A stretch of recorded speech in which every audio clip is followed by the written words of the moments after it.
عبدالرحمن بابا فرمایي وي که د الله درد دې پرېښو او د بندګانانو درد دې ونیوو نو بیا به دې د جنت په ځای دوزخ وي او په دنیا کې به دې هم ځای نه وي بې عزته ژوند به تېرې.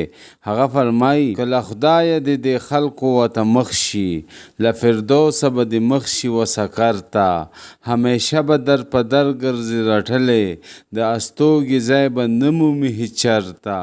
عبدالرحمن بابا وایي کومو خلکو چې دنیا ته شا کړې ده او د الله در یې نیولی دی نو د سرو زرو او د خاورو د هغه په نظر کې یو شان دي هیڅ مقام د سرو زرو نشته.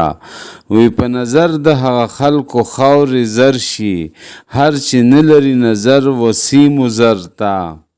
عبدالرحمن بابا وی د انسان ډېر اوچته مرتبه ده د انسان قدر کول پکار دی.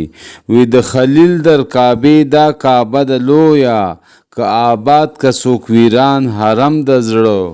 عبدالرحمن بابا فرمایي وی که هر څومره منصوبې جوړې کې خو د مرګ نه خلاصې نشته. وی د دنیا په مثال پوله مرګ سیلاب دی د سیلاب په مخ د پولې څه مقام دی.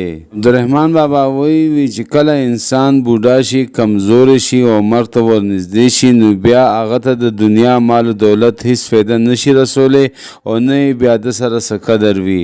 هغه وی خاورې زر په سړي واړه برابر شي هغه دم چې له جهانه په رحلت شي. عبدالرحمن بابا وی د خبرو کولو نه مخکې ښه سوچ پې کوه او بیا داسې خبره کوه چې ته پې پښیمانه نه یې او بل کس درنه هم خفه نه شي. هغه فرمایي وی چې روټۍ میده کوي په خوند خو جوړ یې ته خبرې کوي لوړې لوړې ولې. عبدالرحمن بابا وی که یو سړی د دنیا ډیر تعلیم کړی وي خو که هغه د الله تعالی عبادت نه کوي نو هغه سړی نه دی.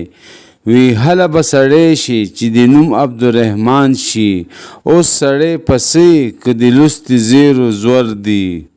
عبدالرحمن بابا وی هغه کس صحیح او پوخه شک نه دی کوم چې په عشق کې خپل غمونه او مصیبتونه شماري او هر وخت دا لګیایي چې ما دا غمونه او مصیبتونه برداشت کړو. هغه فرمایي وی هغه نه دی په شماره د عاشقانو چې د خپل ټټر داغونه یې په شمار وي.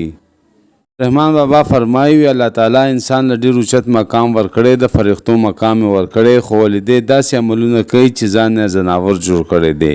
هغه فرمایي وی خدای و تا ته د ملایکو مقام در کړو ته د خپل صورت په خپل غاو خر کړې. خلک وایي د عبدالرحمن بابا ټول شعرونه وي ښه آسان دي او هر یو کس پې پوهېږي. دا نه آسان هم نه دي ښه ګران ګران شعرونه پکې شته خو هغه مونږ اورېدلي نه دي. ګینې د دې شعر مطلب که چاله ورځي په کمنټ کې خو راته ولیکئ. وی د سکوت په تیغ چې ژبه بریده شي لا قلم غوندې په کال کې د ویده شي.